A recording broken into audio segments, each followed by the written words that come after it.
Kamusta kayong lahat diyan mga kababayan? Welcome back sa News Info PH. At eto mga kababayan 'no, lantaran na ang pandaraya na ginagawa ngayon ng, Marcos administration mga kababayan 'no. At wala pa ngang eleksyon ay, eto bulalyaso na agad ang kanilang plano mga kababayan. Dahil nga mga kababayan ay, etong si, Martin Romualdez mga kababayan ay sinigurado ang panalo ng, ah COMELEC chairman na si, Garcia mga kababayan 'no. At, yun nga, dinisqualified lahat ng kalaban ni, Martin Romualdez sa pagka-kongresista mga kababayan at, solong-solo ni Martin Romualdez ang, posisyon at sigurado nga ang panalo mga kababayan. At, eto mga kababayan 'no, ito ba ang, tinatawag nilang, fair elections mga kababayan 'no? At dito mga kababayan na bulgar 'no, kung, ano ang koneksyon nitong si, Garcia, COMELEC chairman, dito kay, Martin Romualdez at kay President Bongbong Marcos mga kababayan. So siguradong, kukulo ang dugo mo dito mga kababayan pagka nalaman mo, ang kanilang koneksyon at, dito ikaw na mismo makapagsasabi mga kababayan kung wala bang, anomalya at kababalaghan at, planong, dayaan sa darating na eleksyon mga kababayan. So eto, sabay-sabay nating panoorin mga kababayan 'no. Pero bago ang lahat, sa mga bago pa lang 'no, ah, welcome po dito sa News Info PH at huwag niyong kalimutan na mag-subscribe at pindutin ang bell button para lagi kang updated sa mga maiinit na videos na ating ina-upload araw-araw. At ayun na mga kababayan, wag na nating patagalin pa. Eto mga kababayan 'no, tingnan niyo mga kababayan, dinisqualified ng walang, kalaban-laban 'no mga kababayan 'no. Hindi man lang nabigyan ng pagkakataon na dumipensa 'no, itong si Romilda Tita Neni Bacali mga kababayan kung saan, inendorso ni, President Duterte, dating President Duterte, ay bigla na lang dinisqualified mga kababayan at hindi sinama sa balota mga kababayan 'no, grabe. Eto basahin natin mga kababayan 'no, disqualified without justice. Romilda Tita Neni Bacali, a congressional candidate for First District of Leyte and endorsed by former President Duterte, has mysteriously disappeared from ballots. Grabe mga kababayan, no? Grabe itong pinaggagawa nila. Disqualified on a technicality, no formal notice, no change, no chance to fight back, no? Hindi binigyan ng pagkakataon mga kababayan, no formal notice. No, ngayon solong-solo na ni Martin Romualdez mga kababayan itong ah, first district congressman, no? Dahil wala na nga siyang kalaban mga kababayan, no? Grabe. Eto mga kababayan 'no, tingnan natin dito, the missing name, nag-iisa na lang 'no, Romualdez Martin 'no. Grabe, ito yung sample ballot mga kababayan 'no. Sample ballot from Tacloban City. Notice something? Bacali's name is gone. The only candidate left is Romualdez, practically guaranteed victory. Ayun, sinigurado ng COMELEC mga kababayan, nitong si Garcia, ang panalo nitong si Martin Romualdez. So, grabe mga kababayan 'no, kung, pagtagpi-tagpiin mo ang mga pangyayari ngayon mga kababayan, hindi talaga, maitatanggi itong, ang, ambisyon nilang, ipaimbis VP Sara Duterte at papalitan nitong si Martin Romualdez mga kababayan dahil, sinecure na nila yung posisyon 'no. Kasi kung hindi man nanalo si Romualdez ay malabo siyang, ah, ah pumalit bilang Vice Presidente kung, tutuluyan ni PBBM si, VP Sara 'no.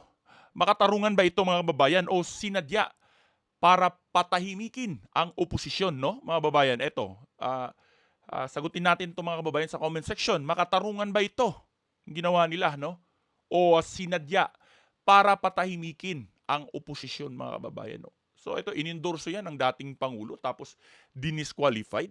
Grabe, nakakakulo talaga ng dugo mga kababayan at harap-harapan itong pinaggagawa nila 'no.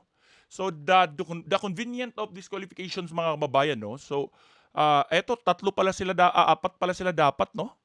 Pero in the end of the day, isa na lang, no, si Romualdez lang ang natira, mga kababayan, sa tatakbong House of Representatives, kongresista sa First District of Leyte, mga kababayan. So, why did all three opponents of Martin Romualdez suddenly get disqualified, no? With no one's left to challenge him. Victory is practically handed to him, no? Binigay, mga kababayan, no, ang silver platter, no? Binigay na, mga kababayan, sinigurado na ng COMELEC. Does this sound like a fair election? So, mga kababayan, no? Patas ba itong ginagawa nila, no? Or a system being rigged to favor the powerful? Dahil nga, mga kababayan, sila yung nasa kapangyarihan ngayon dahil pinsan nitong si Romualdez, si President Bongbong Marcos, at tila binigay na lang sa kanila yung panalo sa darating na eleksyon, no, mga kababayan. So, eto, mga kababayan, no, tingnan niyo mabuti. Are these mere coincidences, no, mga kababayan? Si Martin Romualdez, BBM's cousin, mga kababayan, no, pinsan ng Pangulong Bongbong Marcos, at running unopposed. While George Garcia, mga kababayan, no, BBM's former election lawyer. Mga kababayan, no, abogado pala nitong si Garcia,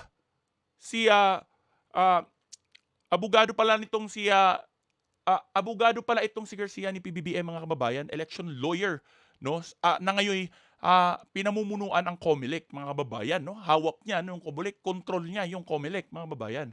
With connections like this, can we honestly say this is just coincidence or this is something more at play, no, mga kababayan, no? Coincidence lang ba ito or there is something na nilalaro nila ngayon, mga kababayan, no, habang papalapit na ang eleksyon, mga kababayan? So, eto, mga kababayan, ang matinding katanungan, no? Ngayong dating election lawyer pala nitong si PBBM, etong si Garcia, mga kababayan, ang binigyan ng posisyon ngayon ni President Bongbong Marcos sa kanyang administrasyon as chief ng COMELEC, mga kababayan. So, kayang manipulahin itong si Garcia etong balota, etong mga pagtanggap at pag-disqualified ng mga kandidato, no, na lalahok sa election 2025, mga kababayan. So, ito, mga kababayan, ang matinding katanungan, no? Is this what we call fair elections, no? Hindi ba matatawag nyo ba ito, mga kababayan, na patas na eleksyon, no? Hindi walang daya ang mangyayari, wala pang eleksyon, kitang-kita na yung pandaraya, mga kababayan, no? Pero ay, mga kababayan, ano sa tingin mo, no? I-share mo yung opinion mo dito sa comment section dahil lahat ng opinion ng bawat Pilipino ay mahalaga, no, mga kababayan. At kung ikaw ay nakapanood ng video na ito, importanteng makakomment ka din, kabayan, dahil mababasa din yan ng mga kapwa natin Pilipino saan mang sulok ng mundo, no, mga kababayan. At lahat ng opinion, mga kababayan, ay mahalaga talaga dahil ito'y hindi na pwedeng manahimik na lang tayo sa mga naririnig at nakikita natin na nangyayari ngayon sa ating gobyerno, no, mga kababayan. So, ayan, pa-comment na lang, mga kababayan, no? At yun, padugtong na rin kung taga saan ka para alam ko kung saan umabot ang video na ito, mga kababayan, no? Yun lang, mga kababayan, no? Bago natin tapusin ang ating reaction video, ay sa shoutout lang muna tayo sa ating mga solid supporters, mga kababayan, no? Solid subscribers na laging andito at sumusuporta sa mga videos natin, no, mga kababayan. So, ito, mga kababayan, no, sa shoutout lang natin tong ating mga kababayan, no? Ito, shoutout natin si kabayang Angelo Edilor, mga kababayan, no? Angelo Edilor, shoutout sa iyo dyan, kabayan, no? Ito kaya kabayang Cecilias Silvestre. Magandang gabi dyan, kabayan Cecilia. Kay kabayang Alan Rules. Kabayang Pilipa Apiado. At kay kabayang Hana Palomar, no? Shout out sa inyong lahat dyan, no? At sa mga kababayan natin dyan na gustong ma-shout out ay mag-comment lang kayo, mga kababayan, at ay mababasa naman natin yan at masama kayo sa shoutout sa susunod natin na video. At sa mga susunod pa natin na mga videos mga kababayan ay may parapol na tayo pa-GCash sa mga lahat ng solid subscribers natin at yung laging nagko-comment at nag-share ng ating mga videos. Ayun lang mga kababayan, hanggang sa susunod natin na reaction video.